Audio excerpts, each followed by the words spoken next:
وہ دن یاد رکھنے کے لائق ہے جس دن اللہ پیغمبروں کو جمع کرے گا، پھر ان سے پوچھے گا کہ تمہیں کیا جواب ملا تھا۔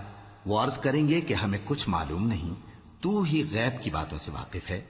جب اللہ عیسیٰ سے فرمائے گا کہ اے عیسیٰ ابن مریم، میرے ان احسانوں کو یاد کرو جو میں نے تم پر اور تمہاری والدہ پر کیے، جب میں نے روح القدس یعنی جبرائیل سے تمہاری مدد کی، تم گود میں اور جوان ہو کر بھی ایک ہی نسق پر لوگوں سے گفتگو کرتے تھے، اور جب میں نے تم کو کتاب اور دانائی اور تورات اور انجیل سکھائی، اور جب تم میرے حکم سے مٹی کے پرندے کی شکل بناتے پھر اس میں پھونک مار دیتے تھے تو وہ میرے حکم سے سچ مچ کا پرندہ بن جاتا تھا، اور پیدائشی اندھے کو اور برس کی بیماری والے کو میرے حکم سے اچھا کر دیتے تھے، اور مردوں کو زندہ کر کے قبر سے نکال کھڑا کرتے تھے۔ اور جب میں نے بنی اسرائیل کے ہاتھوں کو تم سے روک دیا، جب تم ان کے پاس کھلے ہوئے نشان لے کر آئے، تو جو ان میں سے کافر تھے کہنے لگے کہ یہ تو کھلا جادو ہے۔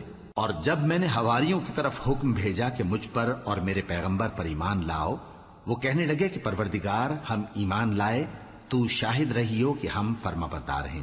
وہ قصہ بھی یاد کرو جب حواریوں نے کہا کہ اے عیسیٰ ابن مریم، کیا آپ کا پروردگار ایسا کر سکتا ہے کہ ہم پر آسمان سے کھانے کا خوان نازل کرے؟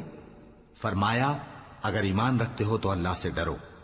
وہ بولے کہ ہماری یہ خواہش ہے کہ ہم اس میں سے کھائیں اور ہمارے دل تسلی پائیں، اور ہم جان لیں کہ آپ نے ہم سے سچ کہا ہے، اور ہم اس خوان کے نزول پر گواہ رہیں۔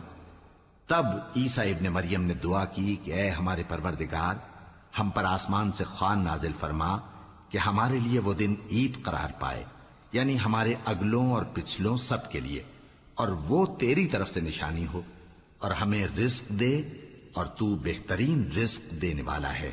اللہ نے فرمایا، میں تم پر ضرور خوان نازل فرماؤں گا، مگر جو اس کے بعد تم میں سے کفر کرے گا اسے ایسا عذاب دوں گا کہ اہل عالم میں کسی کو ایسا عذاب نہ دوں گا۔ اور اس وقت کو بھی یاد رکھو جب اللہ فرمائے گا کہ اے عیسیٰ ابن مریم، کیا تم نے لوگوں سے کہا تھا کہ اللہ کے سوا مجھے اور میری والدہ کو معبود مقرر کرو؟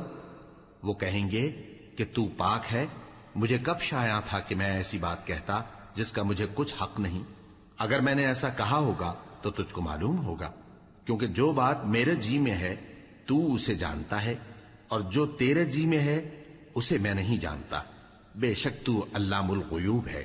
میں نے ان سے کچھ نہیں کہا بجز اس کے جس کا تو نے مجھے حکم دیا، وہ یہ کہ تم اللہ کی عبادت کرو جو میرا اور تمہارا سب کا پروردگار ہے، اور جب تک میں ان میں رہا ان کے حالات کی خبر رکھتا رہا۔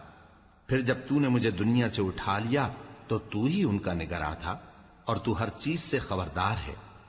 اگر تو ان کو عذاب دے تو یہ تیرے بندے ہیں، اور اگر انہیں بخش دے تو تیری مہربانی، اس لیے کہ تو ہی غالب ہے، حکمت والا ہے۔ اللہ فرمائے گا کہ آج وہ دن ہے کہ سچوں کو ان کی سچائی ہی فائدہ دے گی۔ ان کے لیے باغ ہیں جن کے نیچے نہریں بہ رہی ہیں، ہمیشہ ہمیشہ وہ ان میں بستے رہیں گے۔ اللہ ان سے خوش ہے اور وہ اللہ سے خوش ہیں، یہی بڑی کامیابی ہے۔